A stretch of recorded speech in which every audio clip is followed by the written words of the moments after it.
Vous étiez ministre de la Santé et des Solidarités au gouvernement et vous avez remplacé au pied levé Benjamin Griveaux pour être candidate à la mairie de Paris, soutenue par La République En Marche, le MoDem, Agir et bien d'autres alliés encore. Madame Agnès Buzyn, bonjour et merci d'avoir accepté l'invitation de l'agence France Presse. Nous allons ensemble parler de votre programme et des mesures principales pour Paris. Mais avant tout, j'aimerais vous poser une première question. Je voulais savoir pourquoi vous voulez être maire de Paris. Maire, c'est le plus beau mandat. C'est le plus beau mandat pour un homme ou une femme politique. Et Paris est la plus belle ville du monde. Donc c'est la rencontre entre une circonstance particulière, une envie de ce mandat et un projet, une vision que j'ai pour cette ville qui est ma ville. C'est un mandat qui est beaucoup plus beau que d'être ministre de la Santé et des Solidarités ? Je pense que pour un mandat électif, ministre, on n'est pas élu.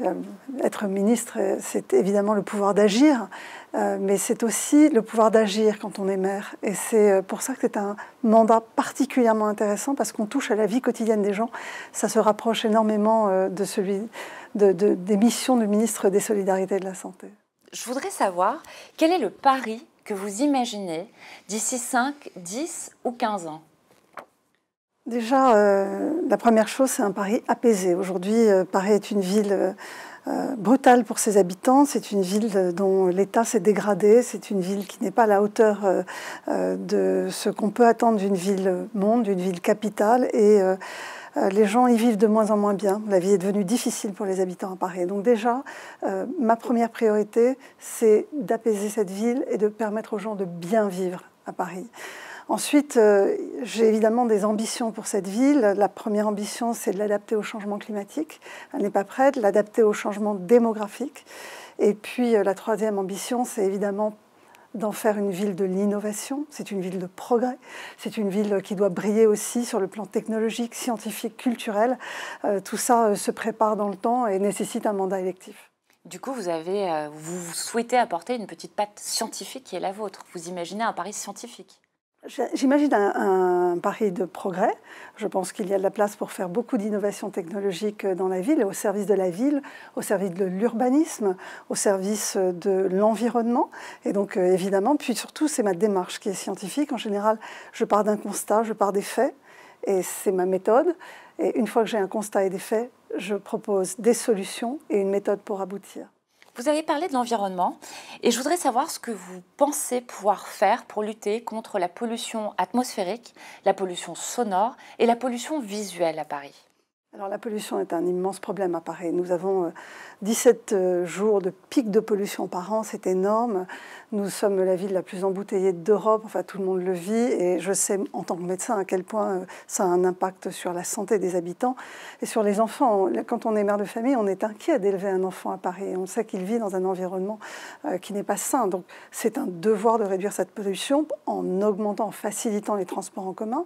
Aujourd'hui, il y a tellement de bouchons dans cette ville et le mélange des pistes cyclables avec les voies des bus fait qu'en fait les bus sont ralentis. Il faut qu'on soit capable de permettre aux bus de circuler convenablement. Aujourd'hui, ils circulent à 6 km/h. Avant, c'était 12. Il faut qu'on redonne cette vitesse. Il faut qu'on rende le métro beaucoup plus automatique. On peut automatiser au moins 4 lignes de métro dans un mandat de 6 ans. Et là, il faut travailler main dans la main avec la région. Il faut développer les mobilités douces, c'est-à-dire le vélo, mais aussi la marche à pied, permettre à chacun en fait, de trouver son mode de transport et réduire petit à petit la place de la voiture.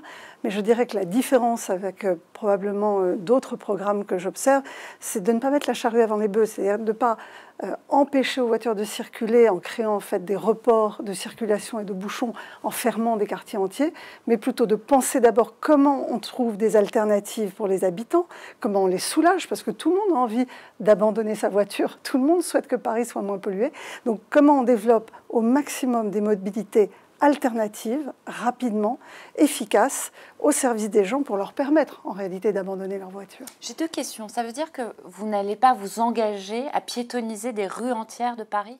Alors, on veut faire des rues jardins, donc on peut imaginer tout à fait qu'avec les maires d'arrondissement, il y ait des formes de consensus avec les habitants d'un quartier pour décider qu'une rue puisse être fermée à la circulation pour permettre à un jardin de s'y mettre. Donc, je ne suis pas formellement contre la piétonisation de certaines rues, mais je suis contre l'idée qu'on va commencer par piétoniser le centre de Paris pour reporter des bouchons sur toute la périphérie, augmenter la pollution sur tous les quartiers périphériques. Je trouve que cette méthode-là n'est pas la bonne. Je ne dis pas qu'il ne faut pas réduire la part de la voiture, bien sûr, mais en réalité, je pense que tous les candidats sont d'accord.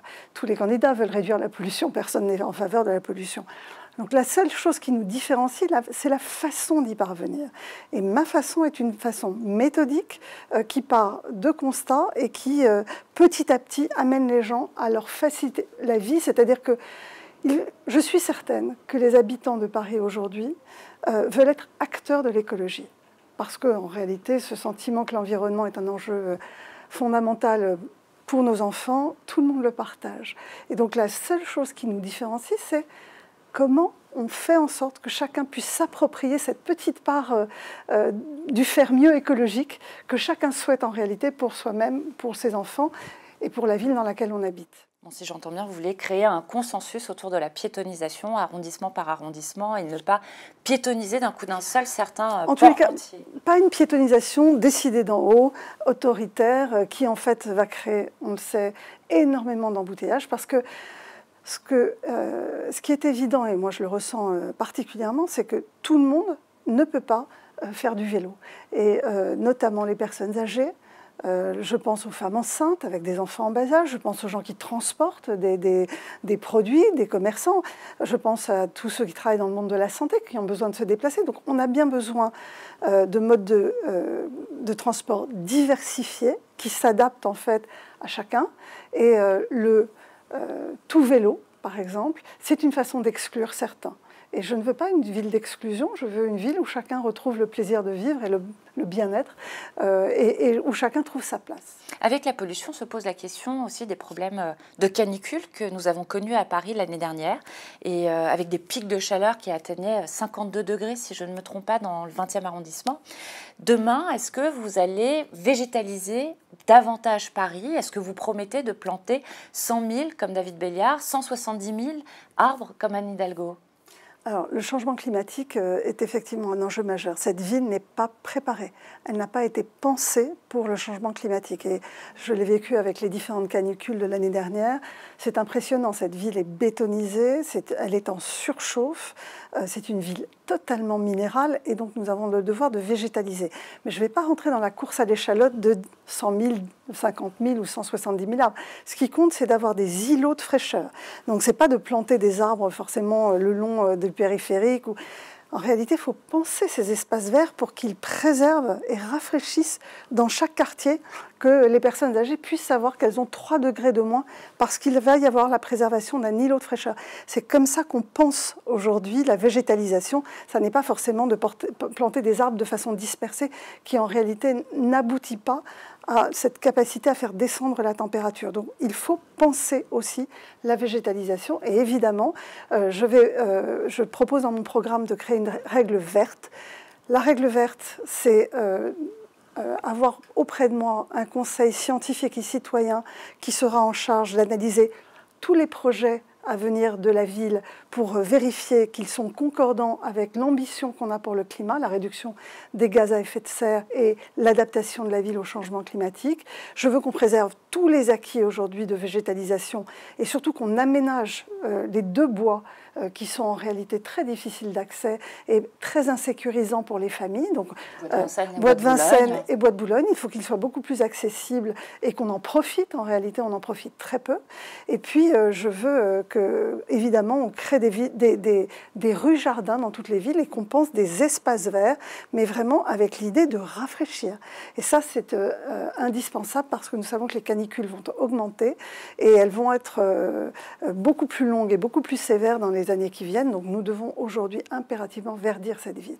Je voudrais revenir sur la question des transports, puisque vous disiez à l'instant que vous souhaiteriez à terme automatiser un certain nombre de lignes. Premièrement, lesquelles? Et deuxièmement, vous avez bien conscience que le pouvoir sur les transports est entre les mains de la région et non pas de la mairie de Paris. Alors demain, est-ce que vous serez capable, vous, de travailler davantage avec la présidente de la région Île-de-France? En fait, pour gérer une ville, il est indispensable indispensable de travailler avec tous les partenaires. Ils sont nombreux. Le premier, c'est évidemment la région Île-de-France qui est en charge des transports, RATP notamment. Et c'est aujourd'hui incroyable de voir que la ville et la région ne peuvent pas se parler. Donc il n'y a aucun projet commun, il n'y a aucune articulation. Donc si on veut rendre les transports et le métro plus sûrs, par exemple, si on veut automatiser des voies, si on veut mettre, par exemple, des gardiens ou des agents de sécurité dans un wagon, dans chaque métro, de façon à sécuriser les wagons, notamment la nuit, pour toutes les personnes qui ont peur, eh bien, tout cela nécessite énormément de coordination avec la région Île-de-France. Force est de constater que ça n'a pas été le cas pendant 6 ans. Donc moi, je travaillerai main dans la main avec Valérie Pécresse, qui est aujourd'hui la présidente de région. Nous nous sommes d'ailleurs parlé, nous avons déjà envisagé des travaux en commun pour améliorer l'hébergement des personnes sans domicile fixe qui habitent dans le métro. Il y a près de 350 personnes aujourd'hui qui habitent dans le métro. Ça participe à un sentiment d'insécurité et surtout, il faut s'occuper de ces gens. C'est indigne en réalité de vivre dans le métro, il n'y a pas de toilettes. Donc nous avons d'ores et déjà discuté de la possibilité de créer des centres d'hébergement d'urgence conjoints. Donc nous avons la volonté de travailler ensemble. Il y a d'autres partenaires avec lesquels la ville ne travaille pas, nous y reviendrons. Ça peut être la préfecture de police de Paris, c'est la raison pour laquelle l'insécurité a augmenté. Et puis les villes voisines, parce qu'on parlait de transport et de transport plus vert, plus doux. Il faut aussi permettre à toutes les personnes qui viennent travailler à Paris de laisser leur voiture ou d'abandonner des voitures polluantes pour des voitures électriques. Mais tout ça, ça s'aménage, ça se pense, ça se planifie dans le temps avec les partenaires que sont toutes les villes des alentours de Paris. Je constate que vous reprenez une mesure de votre prédécesseur Benjamin Griveaux sur la sécurité des personnes qui se sentent vulnérables dans les transports en commun à partir d'une certaine heure, dans certaines rames de chaque métro, où vous aurez effectivement du personnel de sécurité. C'est une excellente mesure. Je suis mère de famille et à chaque fois que mes enfants rentrent tard, je suis inquiète. Et tous ceux qui travaillent aujourd'hui dans Paris, qui sont obligés de prendre des métros très tard à la fermeture des restaurants par exemple, sont en insécurité. Ça n'est pas possible d'aller travailler la boule au ventre, en fait. Ça n'est pas possible. On doit offrir aujourd'hui à cette ville plus de sérénité. En fait, il lui manque de la sérénité. Je pense que je suis capable d'apporter cela, à la fois en termes de sécurité, de propreté, de transport, parce que mon tempérament est un tempérament d'apaisement. Très bien. Nous allons revenir sur les problèmes de sécurité à Paris, parce qu'en effet, les chiffres montrent une hausse considérable du nombre de cambriolages, de vols avec violence, des phénomènes de rixes, mais aussi des problèmes liés à la toxicomanie à Paris. Or, les pouvoirs de police ne sont pas entre les mains du maire de Paris, ils sont entre les mains du préfet de police, donc de l'État, en passant par le ministère de l'Intérieur. Demain, que comptez-vous faire pour amener un peu plus de sécurité à Paris ? La maire de Paris actuelle n'a pas souhaité s'emparer de ce pouvoir-là. En réalité, beaucoup de municipalités ont fait d'autres choix. On fait les choix d'une police municipale qui s'articule avec la police nationale. Alors, elle a voulu, mais l'amendement qui a été porté à l'Assemblée nationale il y a quelques semaines de ça a été retoqué par vos collègues marcheurs de l'Assemblée. Oui, parce que c'était ce qu'on appelle un cavalier, c'est-à-dire que c'était un amendement qui était dans une loi qui n'avait rien à voir. Et donc, il faut penser la sécurité dans son ensemble. Aujourd'hui, la police nationale a énormément de missions. Elle a des missions, évidemment, de lutter contre la grande délinquance, contre les trafics, contre le terrorisme. Et on voit bien qu'elle n'a plus le temps aujourd'hui de travailler sur les incivilités du quotidien, voire les infractions du quotidien. Et la police municipale, elle peut avoir ce rôle-là. Et donc, la mairie de Paris peut créer une police municipale bien formée, armée, qui connaissent son voisinage, qui connaissent les quartiers. C'est la raison pour laquelle il faut une bonne articulation avec les maires d'arrondissement. Ça permet à ces policiers municipaux d'être bien ancrés dans le territoire dont ils ont la charge, de connaître les commerçants, de connaître les personnes, de connaître le maire, d'être appelés sur certains lieux les plus dangereux. Et ça permet surtout de s'assurer d'une présence rassurante, sécurisante au quotidien, pour permettre à chacun de se sentir en sécurité, que qu'on soit une jeune fille en mini-jupe, que qu'on soit une personne âgée, qu'on soit un jeune qui rentre de soirée. Aujourd'hui, cette insécurité, tout le monde la ressent dans tous les quartiers. Et je pense qu'elle nuit également au tourisme, puisqu'on sait qu'aujourd'hui, c'est une réputation que la ville a de ne plus être une ville particulièrement accueillante pour les touristes à cause de tous ces vols à la tire notamment. Est-ce que tous les policiers municipaux demain, avec vous, maire de Paris, seront armés d'une arme létale? Oui.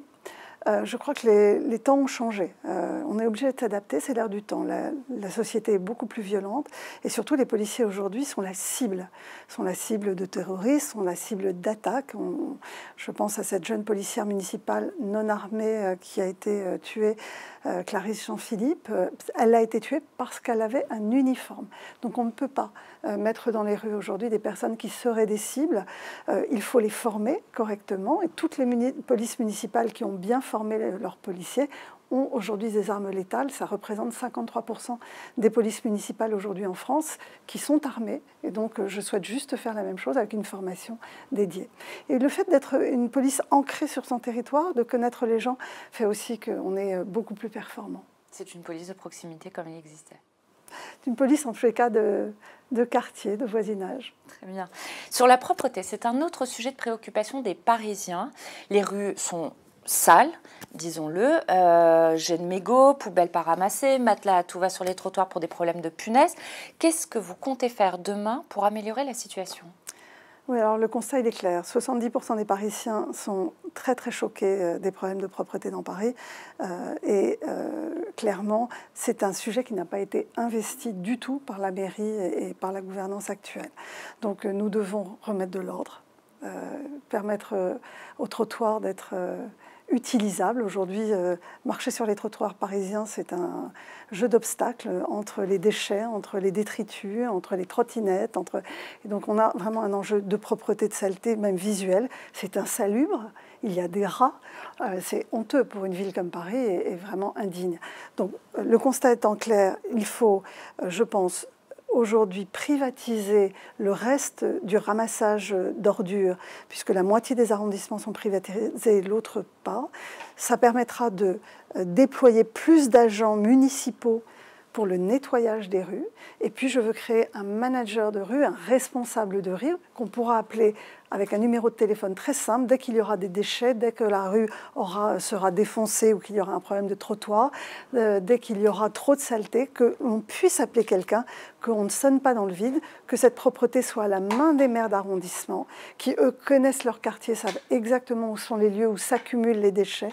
Et donc, une police... des agents de propreté sur le terrain, beaucoup plus nombreux qu'ils ne le sont actuellement, avec des responsables de rue qui seront mobilisables par tous les habitants tous les jours sur un numéro de téléphone. Comment vous allez choisir ce responsable de rue, ce manager? Eh bien, ça sera sur des qualités humaines. On recrutera parmi les agents municipaux en charge de la propreté. Ils sont nombreux aujourd'hui, même si tous ne sont pas sur le terrain. Et évidemment, ce sera des gens formés aussi à l'écoute, à la réactivité. Parce que ce qu'attendent les gens, c'est de pouvoir être entendus quand ils voient une rue dans un état déplorable. Aujourd'hui, ils ne savent pas qui appeler, ils ne savent pas vers qui se tourner. Et il faut que cette personne soit en lien très étroit avec la maire ou les maires d'arrondissement qui aujourd'hui ont été totalement dépossédés de ce pouvoir de proximité. Vous avez aussi cette idée de la maire de Paris, candidate à sa succession, que les Parisiens ou les gens qui viennent à Paris tous les jours sont peut-être pas très corrects dans les rues, souffrent de problèmes d'incivilité et jettent très facilement leurs poubelles à tout va ou leurs mégots à tout va. Est-ce que demain, vous proposerez, par exemple, d'augmenter les prix des amendes en fait, à Paris pour des problèmes d'incivilité de ce genre-là? Est-ce que la propreté de Paris passe par l'éducation des Parisiens? Alors, moi, je crois que les Parisiens, d'abord, ils voient leur ville très sale. Quand la ville est très, très sale, on perd quelque part le respect qu'on peut avoir naturellement et qu'on voit naturellement dans les villes très propres où personne n'ose jeter quelque chose parce que ça se voit immédiatement. Aujourd'hui, plus rien ne se voit. Donc, il faut permettre aux gens qui, en réalité, souhaitent une ville propre de pouvoir exercer leur pouvoir de citoyen. Et, par exemple, je suis très troublée de voir que les poubelles sont en train d'être rénovées. On a pensé à refaire des poubelles sans penser poubelles de tri. Mais aujourd'hui, les Parisiens, ils veulent pouvoir jeter leurs canettes dans une poubelle et leurs papiers dans une autre et les mégots dans une troisième. En réalité, je trouve qu'au XXIe siècle, à l'époque du tri sélectif où tout le monde s'astreint à ce tri chez soi, ne pas permettre aux gens dans la rue de faire ce même tri sélectif en pensant des poubelles modernes qui permettent le tri, montre qu'il n'y a pas eu d'anticipation sur ce que veulent les citoyens. Parce que les citoyens, j'en suis persuadée, aujourd'hui, veulent être acteurs de l'écologie, profondément. En effet, les poubelles de Paris ont été changées pour un certain nombre d'entre elles pour éviter aux rats d'aller dans les poubelles de Paris. Et vous n'avez que des poubelles aujourd'hui qui soient sans tri. Mais sans tri. Très bien. Il y a une question dont vous parlez peu jusqu'à présent, dont vous avez peu parlé, c'est la question du logement. C'est pourtant une source de préoccupation pour les Parisiens parce que le prix du mètre carré à Paris à l'achat a dépassé les 10 000 euros dans tous les arrondissements. Les prix des loyers flambent et l'offre est beaucoup moins importante que n'est la demande. Dans une ville comme Paris où vous avez 12 000 habitants par an qui quittent la capitale, quelles sont les solutions que vous apportez ? Oui, le logement est un problème pour tout le monde. En réalité, toutes les familles, tous les jeunes le vivent au quotidien. Donc il faut permettre aux Parisiens de se loger à des prix abordables. Donc l'objectif, c'est vraiment des prix abordables. Pour cela, déjà, il faut remettre en circulation, dans le circuit, les logements vacants. Il y a aujourd'hui à Paris 100 000 logements vacants. Mon objectif, et c'est mon programme, c'est de permettre qu'il y ait au moins 20 000 logements vacants remis à disposition, remis sur le circuit, pour que les jeunes puissent, ou les familles puissent se loger convenablement. Donc ce sont des personnes à revenus intermédiaires qui ont aujourd'hui besoin de ces logements vacants. Comment je le fais ? Je le fais très simplement. Aujourd'hui, les propriétaires ont peur de mettre ces logements à disposition. Ils ont peur parce qu'ils n'ont pas la garantie des loyers, ils ont peur de la remise en état, et parfois, pour pouvoir mettre un logement locatif à la location, il faut remettre en état toute l'électricité. Tout ça coûte beaucoup d'argent et pour des personnes âgées qui ont un petit bien à louer, ils n'osent pas le faire. Donc la ville de Paris créera un service dédié à l'intermédiation locative. Il en existe un, je dirais, embryonnaire, mais beaucoup plus ambitieux, qui remettra en état les logements, qui garantira les loyers, qui, à la limite, pourra lui-même louer le bien pour le remettre à la location de façon à garantir également la mise en état à la fin de la location. Et donc ça, ce sera un service dédié de la ville de Paris pour que ces logements vacants soient enfin accessibles. Ça veut dire qu'il y a un contrat qui sera signé entre un propriétaire et l'hôtel de ville, ce service consacré au sein de l'hôtel de ville, et que l'hôtel de ville relouera le bien aux particuliers. Oui, alors on passera évidemment par aussi des acteurs privés qui peuvent aussi, qui sont présents sur le territoire. La ville ne fera pas la totalité évidemment de ce service, mais elle pourra contractualiser avec des agences immobilières dont c'est le travail, de façon à garantir les loyers, la mise en état préalable, la mise en état à la sortie des locataires, de façon à ce que les propriétaires n'aient pas peur. Il faut qu'ils soient accompagnés dans leur démarche, il faut que ce ne soit pas un casse-tête administratif. Ce sont souvent des logements vacants qui appartiennent à des personnes relativement âgées, qui ont gardé ces biens pour payer leur retraite et qui, à la fin, ont peur de les louer. Il faut qu'on les aide, et ça, c'est la responsabilité de la ville. Et il y a une manne incroyable de logements vides. Déjà 20 000 logements que nous pourrions remettre sur le marché locatif, ce serait un atout considérable. Après, évidemment, il faut travailler sur le logement social. La ville n'a pas atteint encore ce qui est obligatoire par la loi, c'est-à-dire 25% de logements sociaux, de HLM, à prix bas. Donc il faut évidemment préempter un certain nombre de ventes. Il faut reconstruire et construire des logements sociaux. Il faut aussi remettre en état, rénover les logements sociaux actuels qui, pour beaucoup, sont très, très délabrés. Il faut notamment favoriser la rénovation énergétique pour ces familles à revenus faibles qui dépensent énormément d'argent dans le chauffage. Le chauffage, ça coûte cher aux familles et c'est extrêmement polluant. Et donc la déperdition énergétique aujourd'hui a un double effet. Elle pénalise les gens aux revenus les plus faibles et elle est très mauvaise pour l'environnement. Donc la rénovation thermique des logements, ça doit être une priorité aussi des logements sociaux. Vous voulez préempter des logements pour pouvoir créer du logement social et atteindre l'objectif des 25% de logements sociaux de la loi SRU à Paris. Certes, mais est-ce que vous n'avez pas peur que cela coûte extrêmement cher, d'autant que la dette de la mairie de Paris est de 5,9 milliards d'euros ? Alors, la dette de la mairie de Paris a été considérablement augmentée. Et il est vrai qu'on observe des défauts de gestion, des choix bizarres de recrutement de personnel ces 6 dernières années. Donc je pense qu'il y a beaucoup aujourd'hui d'économies à faire et d'efficience dans la gestion de la ville de Paris. Après, il faut avoir, je dirais, un certain nombre d'ambitions pour cette ville. L'engagement que je prends vis-à-vis des Parisiens aujourd'hui, c'est celui de la très bonne gestion, rigoureuse. C'est la raison pour laquelle j'ai demandé à Bruno Parent, qui est l'ancien directeur des finances publiques, qui est l'homme qui a mis en place le prélèvement à la source, l'impôt à la source dont on disait qu'il était infaisable. Je lui confie, puisqu'il est numéro 2 sur la liste dans le 16e, je lui confierai les finances de la ville de Paris pour qu'elles soient bien gérées et que chaque euro dépensé soit en face d'1 euro d'économie, car nous ne pouvons plus augmenter la dette de Paris. Elle a été augmentée de 50% en 6 ans. La mairie de Paris se justifie en disant que c'est parce qu'elle a préempté et parce qu'elle a fait des logements sociaux qu'en fait elle s'est endettée à ce niveau-là, essentiellement. Je crois qu'il n'y a pas que ça, il y a eu de mauvais choix et je pense que nous avons moyen, notamment avec l'état d'esprit qui est le mien, c'est-à-dire la rigueur, la programmation, l'anticipation, d'améliorer clairement la gestion de cette ville. Il y a 2 choses dont vous ne parlez pas sur le logement. La première, c'est Airbnb. Quelle est votre position sur Airbnb? Airbnb, c'est très simple. Airbnb, c'est scandaleux quand c'est un commerce, c'est-à-dire quand les gens achètent des logements et au lieu de les mettre à la location pour des étudiants, pour des familles, l'utilisent uniquement pour faire de la location courte durée Airbnb. Donc il ne faut pas qu'on puisse louer un logement secondaire pour Airbnb. Par contre, quand c'est son propre logement, parce qu'on travaille à l'étranger la moitié de l'année, etc., ça ne gêne personne, parce que son propre logement, on ne peut pas le louer à long terme. Donc, ma règle, elle est claire. Ce qui compte, ce n'est pas de diminuer le nombre de jours de Airbnb.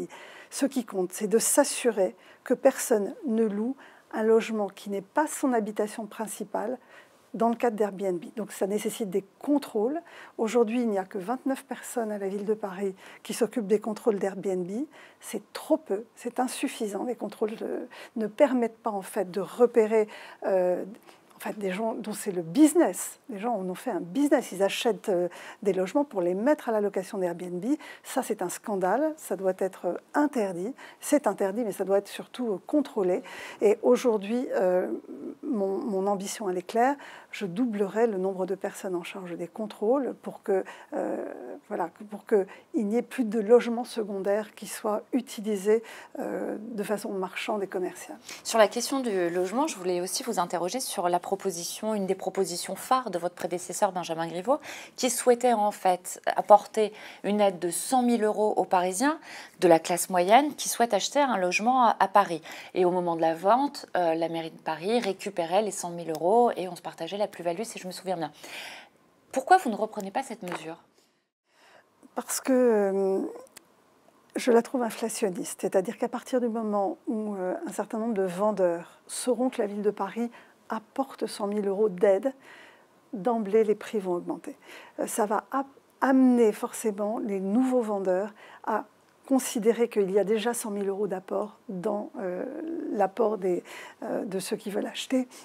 Et en réalité, c'est pour moi une mesure qui risque d'être très rapidement inflationniste sur l'ensemble du marché à la vente. Donc je n'ai pas souhaité prendre cette mesure, même s'il va falloir inventer des choses nouvelles, puisque beaucoup de villes capitales aujourd'hui ont ce même problème d'accès au logement. Donc nous devons travailler avec les autres villes qui innovent en la matière. Il y a par exemple pour la vente, le moyen de dissocier ce qu'on appelle le bâti et le foncier. Et donc, ça permet d'acheter des logements à un moindre coût, sous le prix du marché, mais à condition que la ville reste propriétaire du foncier. Donc, ce sont des expériences de ce type-là qui permettent de réduire les coûts d'achat. C'est un clin d'œil à la politique de Yann Brossal, élu communiste et adjoint au logement d'Anne Hidalgo, qui a mis en place effectivement ce système. Oui, c'est une bonne idée, il faut le développer. Très bien. J'aurais une question en plus à vous poser sur la question des transports, parce qu'on ne vous a pas entendu sur le périphérique. Pendant longtemps, nombre de candidats ont souhaité soit démanteler le périphérique, le détruire totalement, comme Gaspard Ganzer qui vous a rejoint récemment, ou construire des ponts par-dessus le périphérique pour pouvoir rendre accessible et relier en fait les communes limitrophes à Paris. Qu'est-ce que vous souhaitez faire du périphérique demain ? Alors, je ne souhaite pas le détruire. D'abord parce qu'on a besoin de ce lieu de circulation aujourd'hui pour désengorger Paris. Mon objectif, c'est quand même de désengorger Paris et de faire qu'il y ait moins de bouchons.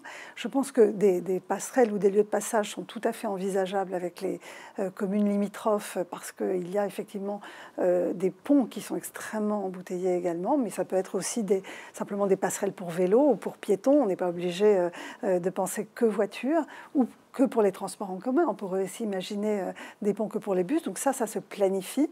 En tous les cas, pas de grands travaux. Moi, je pense que les Parisiens et les Parisiennes aujourd'hui sont épuisés des grands travaux. Je pense que la première priorité et ce qu'on doit promettre aux Parisiens dans les années qui viennent, c'est une ville plus calme, plus sereine, où chacun trouve sa place, où chacun peut vivre et où on retrouve une sorte de plaisir de vivre au quotidien, ce qui n'est plus le cas aujourd'hui.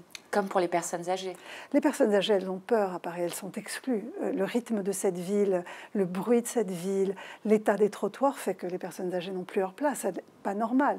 Avec le vieillissement de la population qui nous attend tous, en réalité, nous devons permettre aux personnes âgées de retrouver leur place. C'est la raison pour laquelle j'ai proposé une mesure très importante qui va permettre le maintien à domicile des personnes âgées à Paris. Je compte créer un service public, enfin municipal, du maintien à domicile pour que toutes les familles qui sont aidantes d'une personne âgée puissent à tout moment avoir recours à un service 24 heures sur 24, 7 jours sur 7, un service qui organisera les intervenants à domicile, les auxiliaires de vie qui apportent les repas, ceux qui font la toilette, les infirmières. Aujourd'hui, pour une famille qui a en charge une personne âgée avec une maladie ou pas d'ailleurs plus ou moins dépendante, c'est un casse-tête chinois que d'organiser le maintien à domicile. Et c'est anxiogène, c'est angoissant. Les familles passent leur temps à faire des allers-retours, à se préoccuper de savoir si le frigidaire est plein, s'il y a quelqu'un qui est bien venu faire la toilette. En réalité, il faut maintenant aider les familles à maintenir les personnes âgées à domicile. Et puis, il y a des personnes âgées qui sont seules aujourd'hui, qui ont peur. Mon souhait, ce n'est pas que tout le monde termine sa vie en EHPAD. D'abord, les places d'EHPAD sont chères. C'est cher à faire fonctionner également. Les gens expriment ce besoin de vieillir et de mourir chez eux. Et donc, on doit aussi rendre la ville aux personnes âgées et permettre à chacun aujourd'hui de vivre en sérénité. Est-ce que ce sera comme un système d'EHPAD où ce seront finalement les héritiers, les descendants qui paieront ces services que vous mettrez en place? Alors, il existe déjà une allocation, qui est une allocation de la ville, hein, mais qui est une allocation des départements. Il se trouve que Paris est un département en même temps. Donc il a cette compétence sociale que n'ont pas les autres villes. Cette allocation s'appelle l'APA, c'est une allocation pour les personnes âgées dépendantes et qui permet justement de payer un certain nombre de services. Aujourd'hui, l'APA n'a quasiment pas augmenté pendant les 6 ans qui viennent de s'écouler. Elle n'a même pas augmenté au coût de l'inflation. Donc aujourd'hui, c'est très compliqué pour les familles et souvent, il faut payer un certain nombre de services. Donc je veux vraiment travailler sur cette allocation pour la rendre la plus efficace possible, mais surtout permettre à toutes les familles de savoir qu'elles peuvent, sur un numéro de téléphone, se faire aider pour leur quotidien, pour organiser le quotidien des personnes âgées. S'il n'y avait, Madame Buzyn, qu'une mesure à garder de votre projet, laquelle serait-ce? Mon projet, il est complet. Il est complet. Il n'a de sens que s'il est complet. Il n'a de sens que si il s'occupe à la fois de la vie quotidienne, propreté, sécurité, et qu'il a une ambition écologique, et qu'il a aussi un volet social d'accompagnement. Ma personnalité veut que j'aime les dossiers complexes et complets et que je ne peux traiter en fait un sujet que dans son entièreté. Cette ville, elle ne peut pas se résumer à une mesure. Je trouve que ce serait indécent vu la multiplicité des problématiques. Pourquoi les Parisiennes et les Parisiens devraient-ils vous choisir, vous, plutôt qu'une autre candidate ou qu'un autre candidat?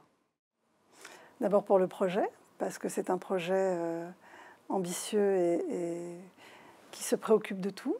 Et pour ma méthode, qui est une méthode rationnelle, qui est une méthode rigoureuse, qui est une méthode de raison.